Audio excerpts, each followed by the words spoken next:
Colossensi 1, dal versetto 9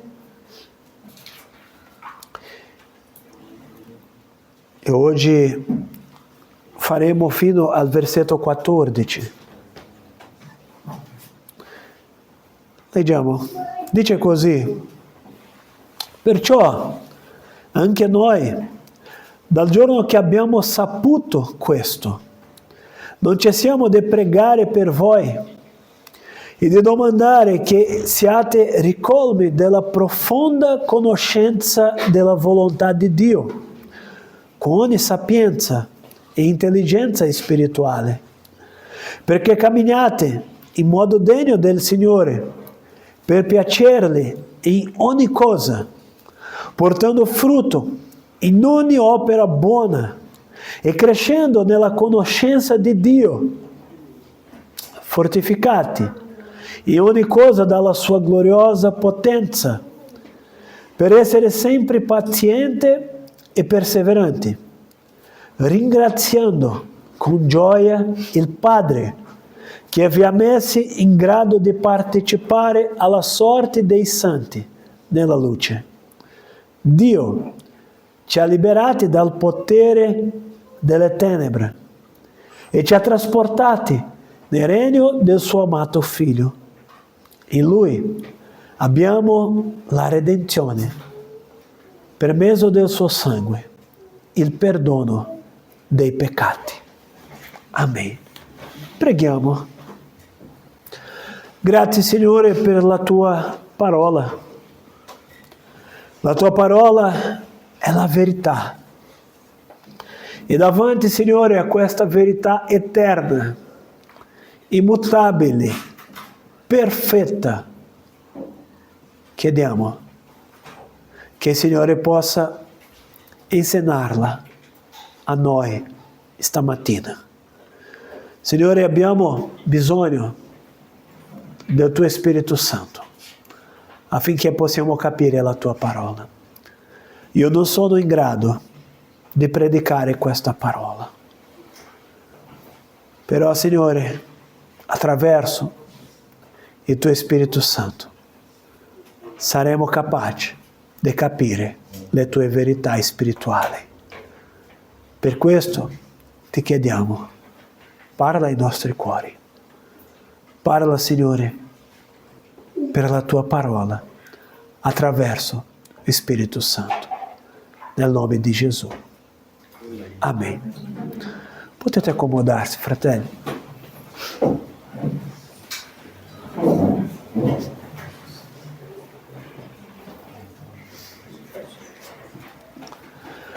Facciamo oggi un gioco di immaginazione. Immaginate un giovane credente che desidera vivere una vita cristiana autentica. Ogni giorno questo giovane si impegna a pregare, leggere la parola, servire nella chiesa, ma si sente spesso scoraggiato. Non sempre riesce a mantenere il cuore puro, l'amore costante, oppure la pazienza nei momenti difficili. Questa esperienza credo che non è strana, vero? Tutti noi a un certo punto ci confrontiamo con la realtà della nostra fragilità. Paolo, nella sua lettera ai Colossensi, mostra che la vita cristiana non è affidata alla nostra forza o al nostro impegno. Essa è il frutto della conoscenza e della potenza di Dio. E oggi vedremo come Dio risponde a questo bisogno. Questa lettera abbiamo già visto settimana scorsa, la importanza di questa lettera che Paolo ha scritto. E è importante ricordare brevemente il contesto in questa sessione, perché Paolo scrive ai Colossesi quando è in prigione, preoccupato per una chiesa che non ha fondamento solido nella verità e che rischia di farsi attrarre da insegnamenti ingannevoli. Questo dice al capitolo 2, versetto 8. Paolo, come lo sappiamo, non aveva fondato questa chiesa personalmente, ma attraverso Epafra, un collaboratore fedele. E lì Dio aveva operato conversioni reali. E in questo passaggio Paolo prega per la vita dei credenti, non solo per la salvezza iniziale, ma affinché loro possano crescere in maturità spirituale. Facciamo attenzione, fratelli.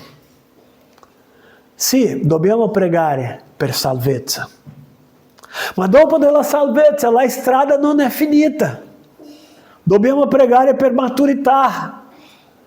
Dobbiamo pregare affinché la parola di Dio possa crescere in noi, nella nostra vita quotidiana, nei nostri rapporti interpersonali, in tutto ciò che facciamo, di modo che possiamo camminare di modo degno del Signore.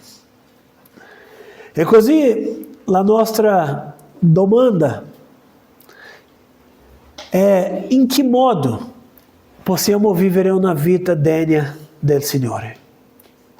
Cioè una vita fruttuosa, una vita in crescita spirituale, una vita di modo degno del Signore. E qui Paolo presenta a noi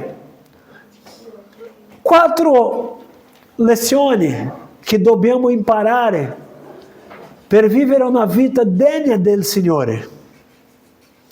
La prima lezione è la preghiera che abbiamo bisogno per la conoscenza spirituale. Guardate quello che dice il versetto 9. Paolo scrive: perciò anche noi, dal giorno che abbiamo saputo questo, non cessiamo di pregare per voi e di domandare che siate ricolmi della profonda conoscenza della volontà di Dio, con ogni sapienza e intelligenza spirituale. Paolo inizia sottolineando la centralità della preghiera.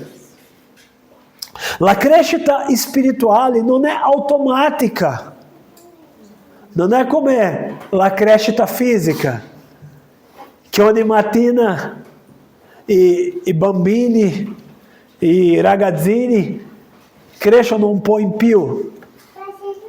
Non è questo modo automatico. La crescita spirituale bisogna dell'intervento del Signore. E è interessante perché la preghiera di Paolo per i Colossesi dice di domandare che siate ricolmi della profonda conoscenza della volontà di Dio. Cosa sarebbe questa profonda conoscenza? Qui la parola greca, epignosis, significa una conoscenza piena, totale. Significa non solo una conoscenza superficiale, ma sì una esperienza trasformante della volontà di Dio. Non si tratta forse di sapere tutto sulla Bibbia, avere fatto promemoria di tutto il testo biblico, ma di vivere la volontà di Dio con saggezza e discernimento. Una cosa che deve essere chiara per noi è che la vera sapienza cristiana sarà sempre pratica. Cosa vorrei dire? Che la sapienza cristiana non è una sapienza filosofica, non è una sapienza meramente intellettuale, ma è una sapienza pratica. Cioè, questa conoscenza, questa sapienza ci porta a vivere secondo Dio, a prendere decisioni quotidiane in armonia con il suo piano.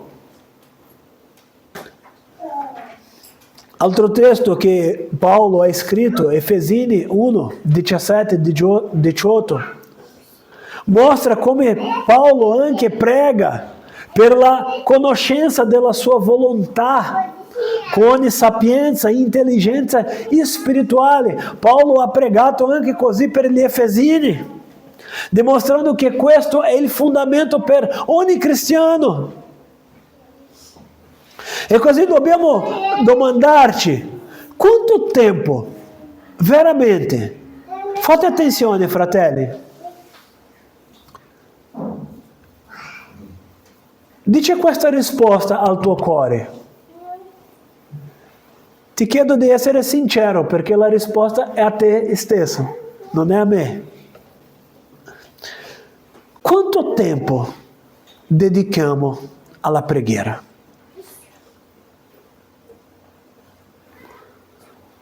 Quanto questo è importante nella nostra vita spirituale? Quante volte preghiamo solo quando siamo insieme in chiesa? Preghiamo una volta alla settimana? Preghiamo prima di dormire? Quante volte? Ma quanto questo è importante per noi? Solo che dobbiamo non solo pregare, questo è sicuro che il primo passo è la preghiera.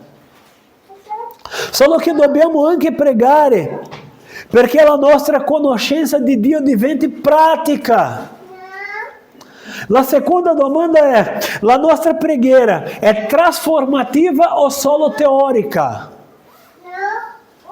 Cioè, la nostra preghiera è solo per dire che preghiamo? Solo per dire, va bene, ho fatto questo lavoro spirituale, questo compito spirituale, ho pregato. O sarà che veramente preghiamo, chiedendo al Signore che possa cambiare la nostra vita, che possa aiutarci a vivere secondo la tua legge, a lasciare la superficialità e avere una conoscenza profonda. È questo che dobbiamo pregare. Non possiamo avere questa conformità di pensare che basta pregare questa preghiera protocolare. Solo perché io sono credente devo pregare, fare qualche preghiera al giorno? No, ma la nostra preghiera deve chiedere al Signore: Signore, trasforma la mia vita, aiutami a essere come la tua volontà per me. Questo sarà il primo passo per vivere una vita degna del Signore. Ma anche Paolo insegnaci un secondo passo per camminare degni del Signore. Versetto 10. Paolo scrive: perché camminate in modo degno del Signore, per piacerle in ogni cosa, portando frutto in ogni opera buona e crescendo nella conoscenza di Dio. Ancora una volta dico, il cammino degno del Signore è pratico, conoscenza spirituale. La vita cristiana non è un elenco di buone azioni, ma un modo di vivere che riflette Cristo in ogni area. E qui Paolo evidenzia 3 dimensioni di questo cammino. Primo, piacere a Dio. Come possiamo piacere a Dio? Ogni gesto, parola, pensiero, ogni parte della nostra esistenza sia per piacere a Dio.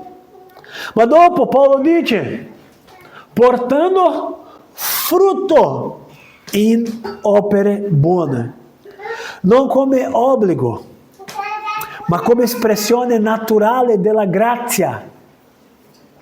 Settimana scorsa, questo è stato il nostro argomento, dare frutti. Anche vivere di modo degno del Signore significa portare frutto. E terza, se la prima è piacere a Dio, seconda, portare frutto in opere buone, terza qual è? Crescendo, no, 10, crescendo nella conoscenza di Dio. R.C. Sproul, teologo riformato, ha scritto che la santità, fate attenzione, la santità non è facoltativa, ma il risultato necessario della grazia che trasforma il credente. Senza crescita spirituale, le opere possono diventare vuote o addirittura ipocrite. Perché se anche portiamo opere buone, ma la nostra vita non è stata trasformata, questo può essere una grande ipocrisia. Perché questo sarà solo esteriore. Le persone possono guardare Aikau e dire, ma Aikau è una brava persona, Aikau aiuta tutti, Aikau è sempre in grado di fare il bene, di aiutare i poveri, tutto. Ma se la vita di Aikau prima non è trasformata di questa grazia, questa è una mera ipocrisia. Perché prima di compiere le opere buone, la nostra vita deve dire la stessa cosa. Perché la santità non è facoltativa. Dobbiamo crescere nella conoscenza di Dio per avere una vita davanti al Signore. E qui porto la seconda domanda. Quali frutti testimoniano che il nostro cammino è degno del Signore? Quali frutti abbiamo dati?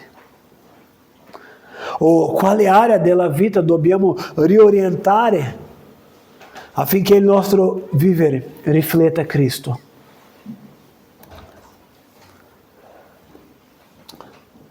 Terza lezione per una vita degna del Signore. Versetto 11. Fortificati in ogni cosa dalla sua gloriosa potenza, per essere sempre paziente e perseverante. Paolo ci ricorda che non possiamo vivere degnamente da soli, perché la potenza gloriosa di Dio è il fondamento della pazienza e della perseveranza, perché la forza spirituale proviene dal Signore e ci permette di resistere alle prove e agli ostacoli del cammino. Tutti noi sicuramente avremo ostacoli, ma è la potenza del Signore che ci aiuta a superare gli ostacoli. Ebrei 12 enfatizza la stessa verità. La corsa cristiana richiede resistenza, ma siamo sostenuti da colui che ha compiuto la nostra salvezza. Lutero ricordava che la perseveranza è un dono di Dio, non una nostra conquista. Così siamo quasi a lasciare tutto, a dire non sopportiamo in più, non possiamo proseguire. Dobbiamo sapere che la perseveranza è un dono di Dio. La pazienza e la perseveranza della nostra vita cristiana dipendono dalla consapevolezza della potenza divina operante in noi. La domanda è: stiamo affidando alle nostre forze o siamo a confidare nella potenza di Dio? Quarta e ultima lezione, dal versetto 12 a 14. Di modo speciale il versetto 12, Paolo scrive: ringraziando con gioia il Padre che vi ha messi in grado di partecipare alla sorte dei santi nella luce. Paolo termina questa pericope sottolineando l'origine di tutta la nostra vita degna. Sa perché possiamo vivere di modo degno del Signore? Per la redenzione e il perdono in Cristo. Perché tutto il cammino cristiano dipende da ciò che Dio ha già compiuto. Guardate le parole chiave. Nel versetto 13, Paolo scrive: Dio ci ha liberati dal potere delle tenebre. Ossia indica l'azione sovrana di Dio che ci strappa dal dominio del peccato. Ma dopo Paolo dice, versetto 13, e ci ha trasportati nel regno del suo amato figlio. Adesso abbiamo un cambiamento reale, non simbolico, è dalla morte alla vita. Prima eravamo morti, ma adesso abbiamo ricevuto la vita in Cristo Gesù.